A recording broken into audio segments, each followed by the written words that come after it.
Yahweh, Allah Haginawa, Yahweh, Ahad, Shema, Yasha Allah, Yahweh, Allah Haginawa, Yahweh, Ahad, Shema, Yasha Allah, Yahweh, Allah Haginawa, Yahweh, Ahad, Bracket Yahweh, Bracket Yahweh Sai, Bracket Yahweh, Bracket Yahweh Sai, Bracket Yahweh, Bracket Yahweh Sai, Bahasam Kahakadas.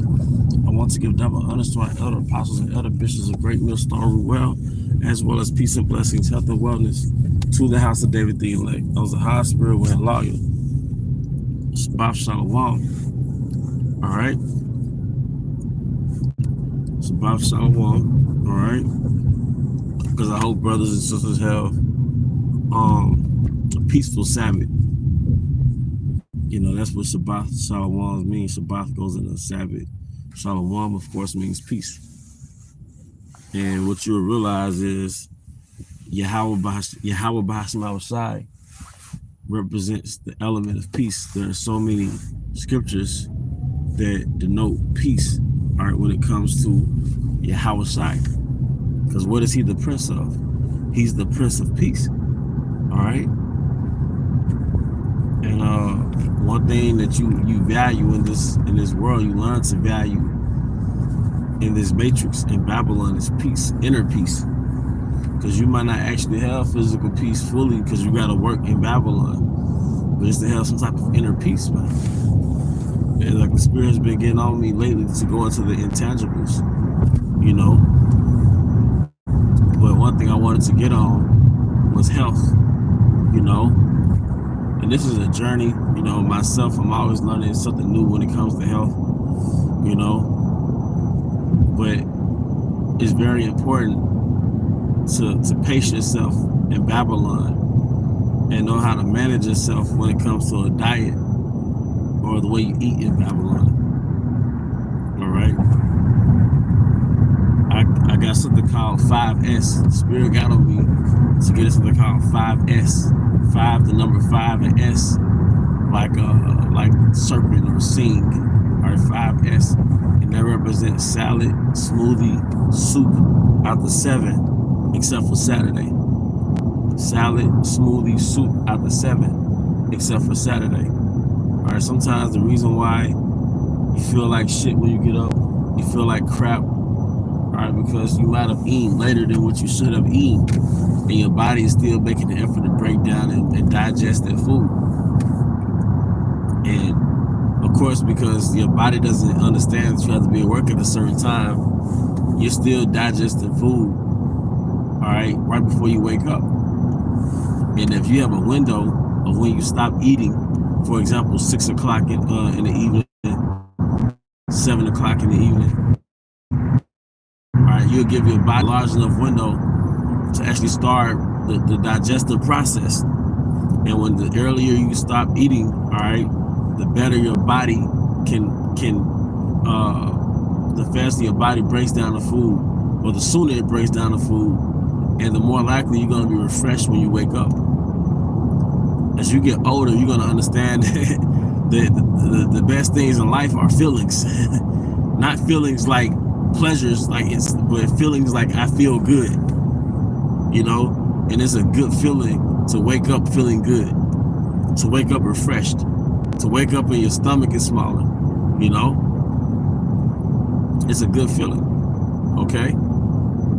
So like I said, 5S, that's just something you can use as a standard or a guide. Salad, smoothie, soup after 7, except for Saturday. And I say except for Saturday because you might teach Saturday, and after you teach, you might eat, you know, you might eat with the brothers. Might be a heavier meal than usual, you know. But you might have eaten a salad or a smoothie earlier that day. You just kind of flip it around. Dr. Joel Furman has something called G-Bomb, and that stands for greens, beans, onions, mushrooms, berries, and seeds. And that's what we're really supposed to eat. He looked at all the blue zones and saw their correlation of what they eat, and they all eat pretty much greens, beans, onions, mushrooms, berries, and seeds. And you can simply add wild caught fish to that. Add fish to it. I can understand if you might not go fully plant-based, but you might add wild caught fish. Because fish has those omega-3s. I mean, you have things like hemp seeds and stuff that has omega-3s as well. But just keeping it realistic, greens, beans, onions, mushrooms, berries, and seeds. Even if you're on the go, you might be on the road a lot. Well, it might be more feasible for you to get a smoothie, a large smoothie, a 32-ounce smoothie. It might be more feasible for you to go out and get a salad. Most fast food joints have a salad. Especially if it's the evening time. So even if you're out and about in these dry ass states, in these dry counties, and you're driving, I mean, realistically, you could get a smoothie, a salad, But these things matter, man, because we're in a country, and the scripture says he shall wear out the saints of the Most High. And there's a scripture, I want to say it's Sirach, but it says, be not frantic with thy servants. When I looked at the word frantic, it basically meant overworking them. Like you just got overtime, you got to work 6 days a week, 7 days a week. That's being frantic with your servants. When they do it to reach a certain quota, are under capitalism, all right? To push so many products out, all right, to get, to reach a certain quota, but it's really greed from a capitalistic standpoint. But so the fact that we're here, and in most cases we can't help that we're here because the Most High have us here in this country, all right, you have to pace yourself to work the type of hours that Esau wants you to work. Hey, the water, be not as a lion with thy servants. And that's being a fucking lion, man. But that's hours. You have to, what I've learned about this kingdom, you have to pace yourself like you're in a marathon. It's not a sprint run. All right, once you learn your schedule, once you figure out, what time you got to wake up, all right, you also got to figure out what time you got to go to sleep. If I got to be at work at 5 o'clock in the morning, it's going to eventually cause wear and tear on me to go to bed at 12, 1 o'clock in the morning every morning. All right, just to be back up at 5. Sometimes we got things going on in the spirit, and that happens, but you got to pace yourself for the next day. You have to eat a certain way to get up in the morning for the next day. You're setting yourself up to win for the next day, or setting yourself up to be vibrant, all right, for the next day. You shouldn't have to force caffeine down your throat to force your body to wake up, all right?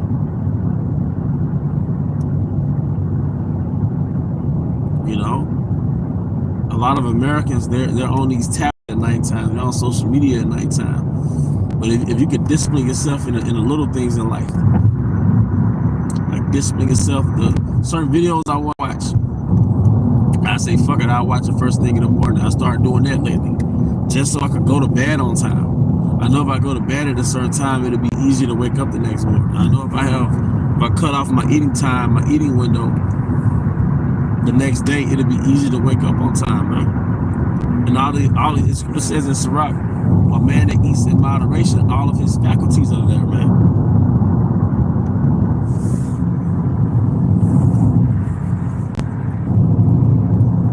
Yeah, I'm familiar with Smoothie King. Yeah, we had one down here that was called Mama Nature's, and it was like, I thought it was superior. They had all the leafy greens, and they pull out different trays of pineapples and all those different things, but they eventually went out of business or moved or whatever, Like sometimes you just gotta get the best of the worst, you know what I mean?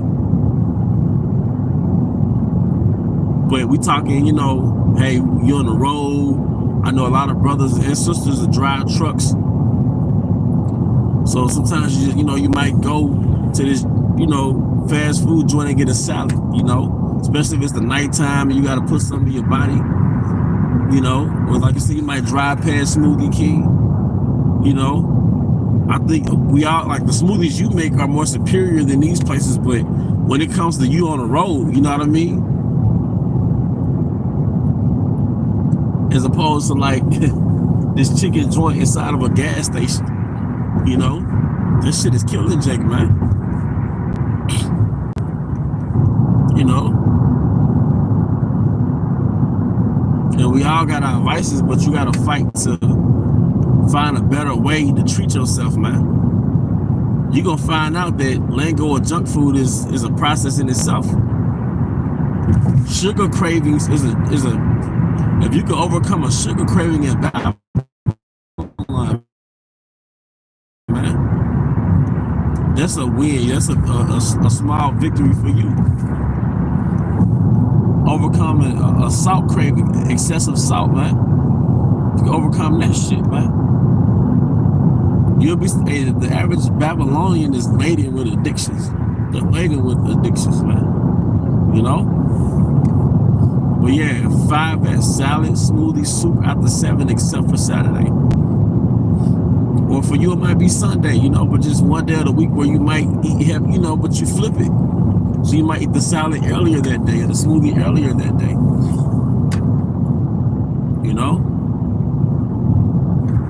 But you'll be surprised what shifts you can have within yourself just by having a cutoff time when you eat. Or if it's later, if the sun is down, all right, you might go green. You know, plants heal, man.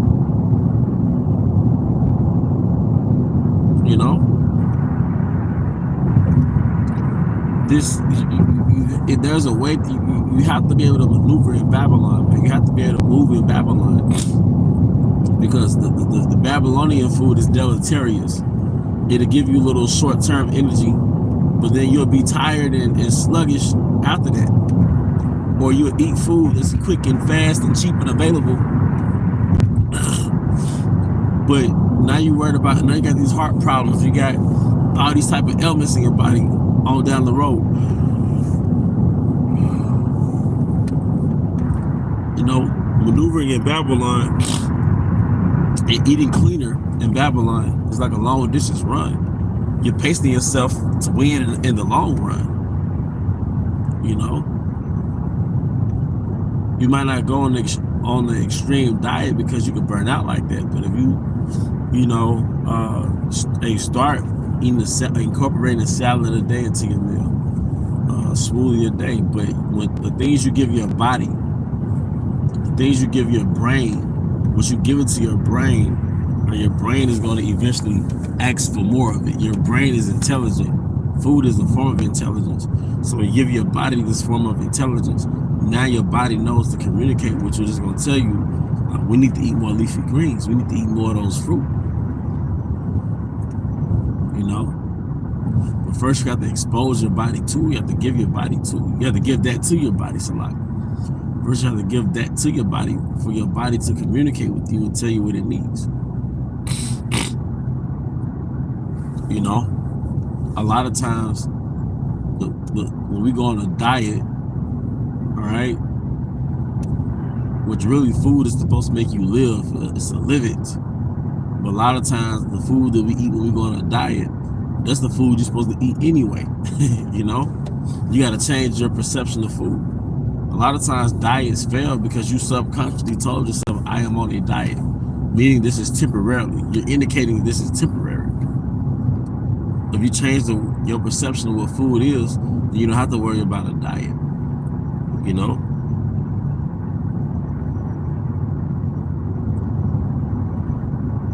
Personally, I go to a cookout, brothers do their thing.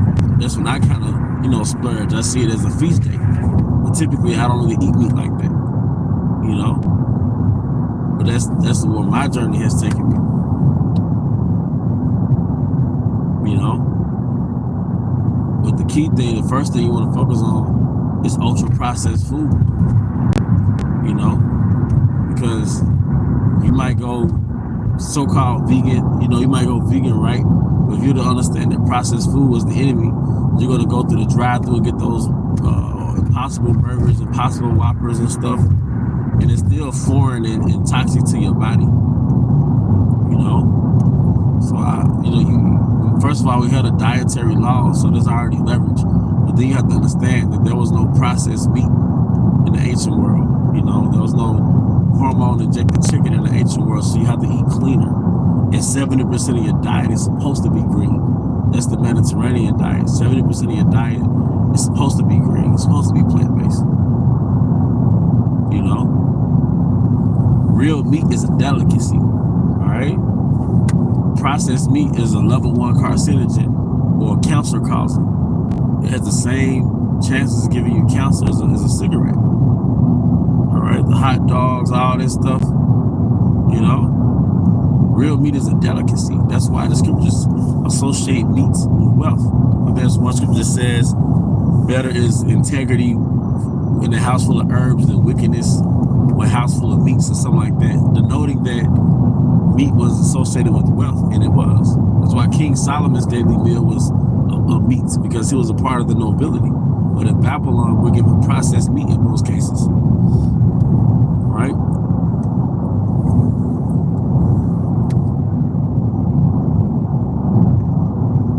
In Babylon, we're given processed meat.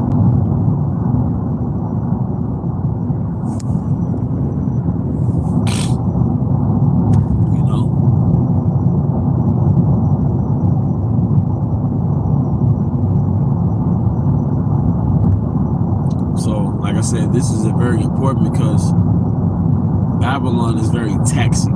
It taxes you. And the thing about your body is, you're using your body in Babylon for multiple things. You're using your body to work for a particular job. All right. Then you turn around and use your body to handle things within your family's affairs. All right. Then you turn around and use your body to hopefully work out. Then you turn around and use your body to digest food. Your body is doing multiple things at one time. So you have to give your body the right fuel at the right time to turn that fuel into energy. And know when to stop giving your body fuel so you can turn around and go into repair mode. You know?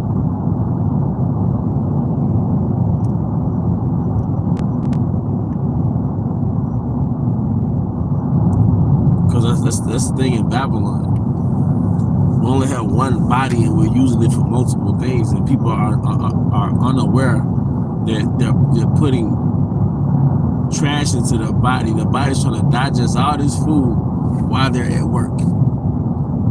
Then they eat while you're at home. Then when you go to sleep, your body has to try to digest that food before it goes into repair mode. So you don't fully go into repair mode, and you can feel it when you get up the next morning. Like, damn, you know? And like I said, you might not get it right every day, but just be on the right path, man. And there's really no excuses. All right? You know? But one thing is, you're just becoming aware of what this food does to your body and knowing how to eat with intelligence as opposed to with impulses. Okay? Because Esau has took our most primal drives, food and reproduction, all right, and hacked it. You know? Really got us under a spell, you know? So I mean, that's pretty much the point, you know. I hope you brothers and sisters were edified. To the next time, shalom.